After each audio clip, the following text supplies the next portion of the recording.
P Nagendra ರಾಜೀನಾಮೆಗೆ BJP ಬಿಗಿಪಟ್ಟು ಹಿಡಿದಿರುವ ವಿಚಾರಕ್ಕೆ ಸಂಬಂಧಪಟ್ಟಂತೆ ಮುಖ್ಯಮಂತ್ರಿ ಡಿಕೆ ಶಿವಕುಮಾರ್ ಪ್ರತಿಕ್ರಿಯಿಸಿದ್ದಾರೆ. ಅವರು ಕಾನೂನು ಚೌಕಟ್ಟಲ್ಲಿ ಏನಾದರೂ ಮಾಡಿಕೊಳ್ಳಲಿ, ಆದ್ರೆ ಈಗ ಅವ್ರು ಮಾಡ್ತಾ ಇರೋದು ಗೂಂಡಾಗಿರಿ.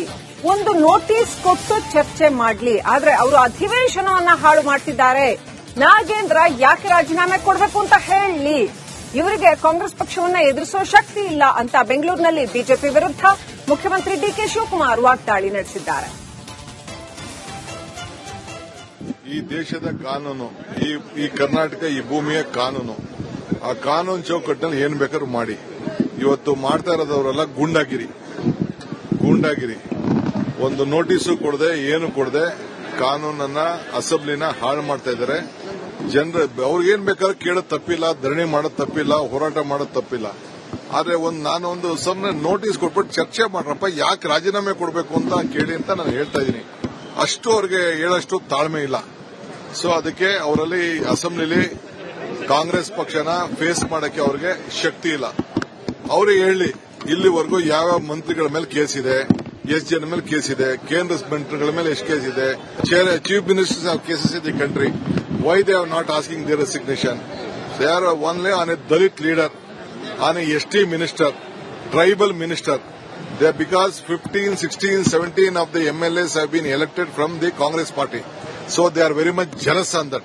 They could not get any ST community leaders elected from their party.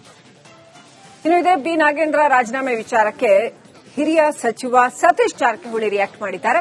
ಸುಮ್ಮನೆ ರಾಜೀನಾಮೆ ಕೇಳೋದು ಸರಿಯಲ್ಲ, ಅವ್ರಿಗೆ ಕ್ಲೀನ್ ಚಿಟ್ ಕೊಟ್ಟಾಗಿದೆ, ರಾಜೀನಾಮೆ ಕೊಡೋ ಪ್ರಶ್ನೆನೇ ಇಲ್ಲ. ಇದನ್ನ ರಾಜಕೀಯಕ್ಕೋಸ್ಕರ ಮಾಡಲಾಗ್ತಾ ಇದೆ, ಬಿಜೆಪಿ ಇದನ್ನ ರಾಜಕೀಯಕ್ಕೋಸ್ಕರ ಮಾಡ್ತಾ ಇದ್ದಾರೆ ಅಂತ ಜಮಖಂಡಿಯಲ್ಲಿ ಹೇಳಿಕೆ ಕೊಟ್ಟಿದ್ದಾರೆ. ಕಾನೂನು ಬದ್ಧ ಮಾಡ್ತಿದಾರಲ್ಲ, ಅದೇನೆಲ್ಲ ಇಡೀ ಜಗತ್ತಿಗೆ ಗೊತ್ತಾಗ್ಬಿಟ್ಟದ್ರಲ್ಲ, ಏನು ಹೊಸದೇನಲ್ಲ. 5 ದಿವಸದಿಂದ ಪ್ರತಿಭಟನೆ ಹೊರಗೂ ಮಾಡ್ತಾರ, ಒಳಗೂ ಮಾಡ್ತಿದಾರ. ಅವ್ರೇನ್ ಮಾಡ್ಬೇಕು ಎಲ್ಲಾನು ಪ್ರಯತ್ನ ಮಾಡ್ತಿದಾರ. ನಮ್ಮ ಪಕ್ಷ ಅವ್ರಿಗೆ ಹೇಳಿದೆ, ನಿಮ್ಮಲ್ಲಿ ಚರ್ಚೆ ಮಾಡಿ ಕಾನೂನು ಬದ್ಧವಾಗಿ ಅಲ್ಲಿ ನೀವು ಹೇಳಿ, ಹಂಗೆ ಸುಮ್ಮನೆ ಹೇಳೋದಲ್ಲ. ನೋಟಿಸ್ ಕೊಡಿ, ನೋಟಿಸ್ ಕೊಟ್ಟ ಅವಕಾಶ ಕೊಡ್ತಾರ. ಅದಾದ್ರೆ ಅಲ್ಲೊಂದೇನ್ರ ಇತ್ಯರ್ಥ ಮಾಡ್ಲಿಕ್ಕೆ ಅನುಕೂಲ ಆಗ್ತಲ್ಲ. ಸುಮ್ಮನೆ ಹಂಗೆ ಗಲಾಟೆ, ರಾಜೀನಾಮೆ ಕೊಡೋದ್ರ ಕೇಸ್ ಎಲ್ಲಾರ ಮ್ಯಾಗ ಅದಾವ. ಕೇಂದ್ರ ಸರ್ಕಾರ ಮಂತ್ರಿಗಳ ಮೇಲೆ ಅದಾವ. ಬೇರೆ ಬೇರೆ ರಾಜ್ಯದಲ್ಲಿ ಎಲ್ಲಾ ಪಾರ್ಟಿ ಮಂತ್ರಿಗಳ ಮ್ಯಾಗ ಅದಾವ. CM ಮ್ಯಾಗ ಕೇಸ್, ಚಾರ್ಜ್ ಶೀಟ್ ಅದಾವ.